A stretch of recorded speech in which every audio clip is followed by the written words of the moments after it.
Mel Gibson bu filmni suratga olish uchun minglab odamlarni bir joyga to'plaganini bilarmidingiz? 1995-yilda suratga olingan Sher yurak filmi tarixdagi eng mashhur jangovar tarixiy filmlardan biri hisoblanadi. Filmning ulkan jang sahnalari kompyuter grafikasiz suratga olingan. Buning uchun minglab ko'ngillilar va Irlandiya armiyasining askarlari jalb etilgan. Ba'zi sahnalar bir vaqtning o'zida 1,5 ming nafardan ortiq odam qatnashgan. Mel Gibson esa nafaqat bosh qahramon William Wallace rolini ijro etdi, balki filmga o'zi rejissyorlik ham qildi. Jang sahnalari iloji boricha haqiqiy ko'rinishi uchun aktyorlar haqiqiy loy va yomg'ir ostida suratga tushgan.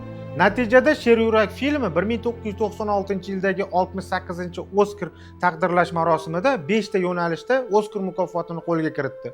Bular eng yaxshi film, eng yaxshi rejissyorlik ishi, eng yaxshi operatorlik ishi, eng yaxshi grim va eng yaxshi ovoz effektlari montaji.